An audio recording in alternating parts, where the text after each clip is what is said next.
வணக்கம். எல்லாம் இருங்க. பொதுவாக அந்த காலத்தில் வந்து பார்த்தீங்கன்னாக்கா, ஆண்களும் சரி, பெண்களும் சரி, இந்த மேல் ரவிக்கை இல்லைன்னா மேலே சட்டை வந்து போடக்கூடாதுன்னு சொல்லுவாங்க. இதுக்காக வந்து வரிலாம் போட்டதா சொல்கிறாங்க. முளை வரின்லாம் சொல்கிறாங்க அதுக்கு பேர். ஆனால் வந்து அவங்க வந்து போராடி கஷ்டப்பட்டு வந்து நாங்கள் மேலே ரவிக்கை போடுவோம், மேலே வந்து சட்டை போடுவோம்னு சொல்லிட்டு இது எங்கள் உரிமை, எங்கள் சுதந்திரம் அப்படின்னு சொல்லி போராடி இந்த மேல் ரவிக்கையோ மேல் சட்டையும் வந்து நம்ம வாங்கணும். ஆனால் இந்த காலத்தில் அதே மாதிரி சுதந்திரம் எங்கள் உரிமைன்னு சொல்லிட்டு அதை வந்து குறைச்சிக்கிறாங்க, இல்லை மாற்றிக்கிறாங்க. இது காலத்தின் கட்டாயமான்னு தெரியல. அதே மாதிரி தான் வார்த்தைகளும் வந்து பார்த்தீங்கன்னா, அந்த காலத்துல நல்ல வார்த்தைகளாக இருந்த விஷயம்லாம் இந்த காலத்தில் வந்து கெட்ட வார்த்தைகளாக மாறி இருக்கு. இப்போ அந்த வகையில் நம்ம இன்றைக்கி என்ன பார்க்க போறோம்னாக்கா, மடையன் அப்படின்னு சொல்லி திட்டுவாங்க.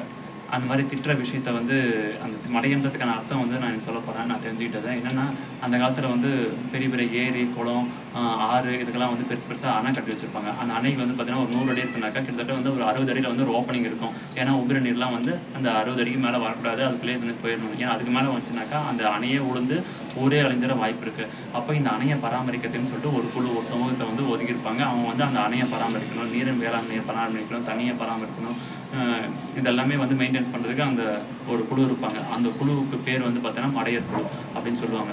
அந்த சமுத்திர பேர் வந்து மடையர் அப்படின்னு சொல்லுவாங்க. அப்போ இவங்க தான் வந்து அதுக்கு ரெஸ்பான்சிபிள். அந்த டேமை வந்து பாதுகாத்துருக்கோம், அந்த நீர்நிலையை பாதுகாத்துருக்கோம், இவங்க தான் ரெஸ்பான்சிபிள். அந்த மாதிரி இருக்கும்போது என்னன்னாக்கா, கிட்டத்தட்ட வந்து ஒரே ராத்திரியில் எங்கேருந்தோ மழை பெஞ்சிருக்கும், நம்ம ஊரில் இல்லை எங்கேயோ மழை பெஞ்சிருக்கும், அங்கேருந்து தண்ணி வந்து அடிச்சுட்டு வந்து இந்த ஏரியில் வந்து ரொம்பி கிட்டத்தட்ட ஒரே ராத்திரியில் கிட்டத்தட்ட 2-3 மணி நேரத்தில் கூட வந்து பார்த்தீங்கன்னாக்கா அந்த நதி அந்த நீர் வந்து பார்த்தீங்கன்னா ரொம்ப ரொம்ப மேலே போயிடும். மேலே போயிடுச்சுனாக்கா 60 அடி திறக்க வேண்டிய டோர் இருக்குது பார்த்தீங்கன்னா, அதெல்லாம் வந்து மூடி வச்சுருப்பாங்க. அதெல்லாம் தாண்டி வந்து பார்த்தீங்கன்னா கிட்டத்தட்ட 80 அடி 90 அடியில் வந்துடும் தண்ணி. அப்படி வந்துச்சுனாக்கா அந்த டேமே உடஞ்சி ஊரே அழிஞ்சு போக வாய்ப்பு இருக்குது. ஆனால் இங்கே வந்து ரெஸ்பான்சிபிள் யார்? இந்த மடையர் குழு தான் ரெஸ்பான்சிபிள். அவங்க வந்து என்ன பண்ணாங்க, அந்த டேம் வந்து திறந்து தான் ஆகணும்.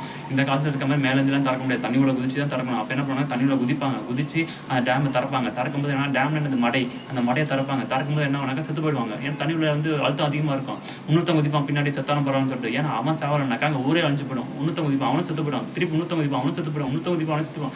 இப்படி சாவாங்கன்னு தெரிஞ்சே தான் குதிப்பாங்க. ஏன்னா அவங்க உயிரை விட ஊரோட பாதுகாப்பு ரொம்ப முக்கியம்.